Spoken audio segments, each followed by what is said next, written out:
You know, the holidays can be a really challenging time for newly separated or even divorced parents. Joining us now with some advice on co-parenting during the holidays season is licensed marriage and family therapist Aurisha Smolarski. Aurisha, thank you so much for joining us here on Daily Flash. There's no doubt that separation and divorce is ever easy, especially during the holiday time, and actually could add a lot of tension. And you have some tips that are really going to help out families that might be in this situation. Let's start off with the first one. You say plan ahead. What do you mean by that? So yes, planning ahead can be very helpful for co-parents. It really allows co-parents time to discuss what's important to them and what's important to their kids. When people plan ahead, it allows everyone to know what to expect, which really decreases anxiety and confusion and increases a sense of calm and ease. Yeah, I think anytime you plan, even if you have a normal family, I shouldn't say normal family, but at least a family situation, just plan ahead will take out a lot of that anxiety. So I agree with you on that. Your next tip is saying focus on generosity and flexibility and not necessarily competition. Are we talking about competition between mom and dad? Absolutely. It isn't about creating a sense of fairness, but instead creating the spirit of generosity and flexibility instead of competition and conflict. Kids are watching us all the time, and when they can see that their parents are working together, they get the sense that their family is still together, that they still have a family, and they can enjoy the holidays without added stress.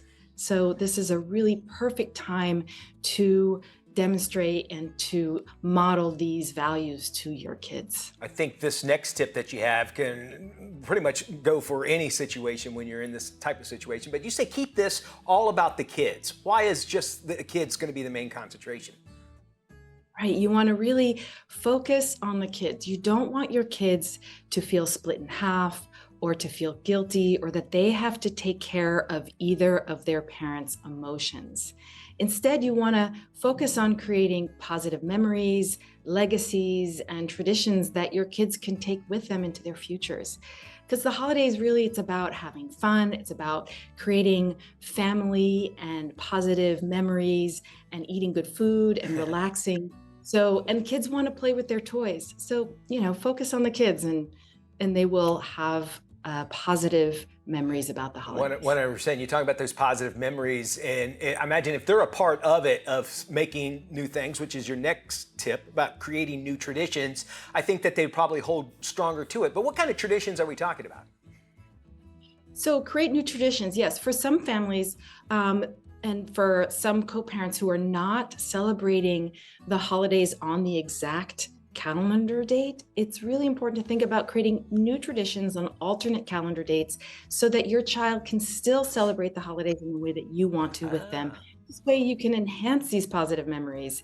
And they remember the experiences, they remember the feelings, they don't remember the exact date. Yeah. And so, also what kid doesn't want to have two holiday celebrations? I agree with you on that. I think, obviously because of Thanksgiving being tomorrow, but you think about Christmas when there's families that have been divorced, they get to have those two Christmases, but maybe it should always be that way for all of the holidays. I love that idea. Having a bonus son myself, I could see the benefit from that. It's really good. Your final tip, I'm wondering, is it really geared towards the parent or the child when you say self-care? So this is geared towards the parent. So this can be a hard time for a parent who doesn't have their kids over the holidays, especially early on in the divorce, and it can bring up feelings of grief or loss or feeling alone or anger and resentment. So I suggest really getting out of the house, connecting with your community, with your friends, with your family, and lean into experiences that bring you joy. Pamper yourself. I mean, who knows? Maybe this is a time to start to explore the world. That's actually a great point. And I would imagine if this, especially if it's your first holiday, big holiday on your own, you're going to feel left alone, especially if your children are over at the other parent's house. I want to talk about the kids, though. What do you do when a child says, look, they don't really want to spend time with maybe you or even the co-parent? They don't want to go over and do that. What do you do in that kind of situation? Yeah, this is tricky. So the first thing I usually recommend is connect to your child. Bring in a sense of curiosity so that they can really feel seen, heard, and understood. You want to get a sense of what their feelings are, what their concerns are, what their thoughts are. The second thing is really to honor your co-parenting plan agreement and value the time that you and your co-parent have with your child. You can maybe bring in some ways that your child can stay connected to the two of you over the holidays. And the third, idea is depending on the age of your kid and depending on the relationship you have with your co-parent. For teenagers, maybe this is something you can talk about, around changing up the schedule so that everyone's needs still are considered. I would imagine that it's a confusing time for kids. I would imagine that. So would it be confusing, or is it a good idea for co-parents actually to spend the holidays together? Well, if you and your co-parent can be in the same room for an extended amount of time without any tension or conflict, go for it. If not, I would suggest coming up with a holiday schedule that works for everyone so that your kids can really enjoy the holidays without that added stress or conflict. Well, what do you think, though? I guess what I'm saying is, like, if you spend them together, is that kind of giving a false sense to the child, or that, hey, maybe they'll get back together since we're all good? Or does that mess up with, would that mess with the child's mind or mind of the situation?